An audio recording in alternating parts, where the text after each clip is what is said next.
Alright guys, welcome back to the channel. Today we are talking about one of the most important weekly events in Whiteout survival, the Fortress Battle. If your alliance wants power, respect, and control over the server, then this event is where it all happens. In this guide, I'll explain the rules, strategies, rally tips, and rewards, so let's get straight into it. Every week, alliances fight for control over fortress buildings on the map. There are 16 buildings in total, including 12 fortresses and 4 strongholds. Both work almost the same, but strongholds give more seasonal points, making them more valuable later on. Before the battle starts, every building is protected by mercenaries. The event has 2 stages, registration and battle. Registration happens one day before the event, and only R4S or R5S can register buildings. At first, your alliance can register 1 fortress and 1 stronghold. If your alliance wins them, they stay registered automatically for the next week. Over time, your alliance can control more buildings during the season. Now let's talk about how victory works. Fortress battles last for 2 hours.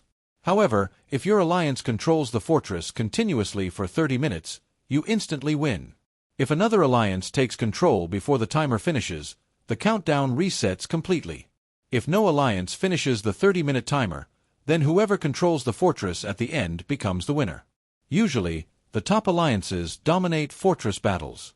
Smaller alliances can still participate, but winning without enough active players is extremely difficult. If you are a regular player, joining a strong alliance is the best way to enjoy fortress rewards. Preparation is extremely important. Before the event begins, alliance leaders need to know who will be online. You should also assign your strongest players as Rally Captain and Garrison Captain. The Rally Captain focuses on attacking enemy control, while the Garrison Captain focuses on defending your own fortress. One player can technically do both jobs, but during heavy battles it becomes difficult to manage troops and healing, so splitting responsibilities is much safer. Now let's discuss Rally Joiner Heroes because this mechanic is very important. The game automatically uses the strongest expedition skills from the first players who join the rally. Because of this, joiner heroes matter a lot. For attacking rallies, heroes like Jesse, Jasser, and Co Yoon are excellent because of their attack buffs. On older servers, heroes like Reyna, Gwen, Wayne, Nora, or Renee are also strong choices. For defense, heroes like Patrick, Sergey, Ling Shuang, and Philly work extremely well. The basic rule is simple: use attack buffs for rallies and defense buffs for garrisons. Next is troop formation. There is no perfect setup because every player has different stats and gear. However, some formations work well for most alliances. For attacking rallies, common setups are 40-20-40 or 50-20-30.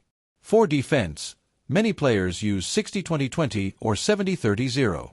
Testing different setups with your alliance is always the best option. Before the battle begins, your alliance should teleport near the fortress at least 5 minutes early. Strong players should stay closest to the building so they can reinforce quickly. Healing troops constantly is also important.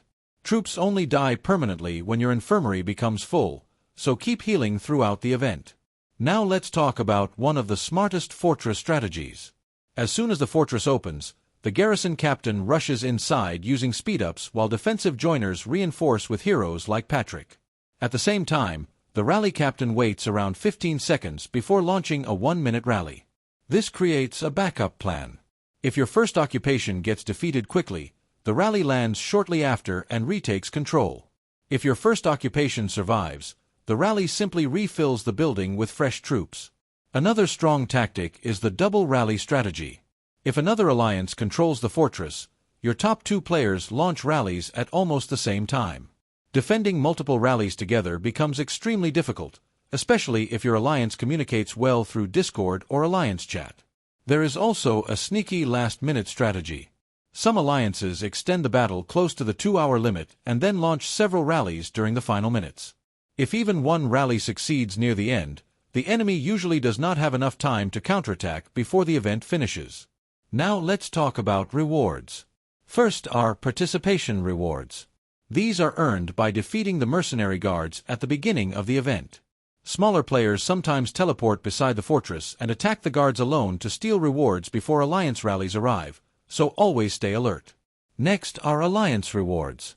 Once your alliance defeats the mercenaries, everyone inside the alliance receives rewards automatically. Then comes allocatable rewards. These are distributed by R4S and R5S after successful occupations, usually to active fighters and rally leaders. Finally, there are season rewards. Fortresses give seasonal points, while strongholds give even more points, making them very important later in the season. At the end of the day, fortress battles are not only about power. Timing, teamwork, communication, and strategy matter just as much.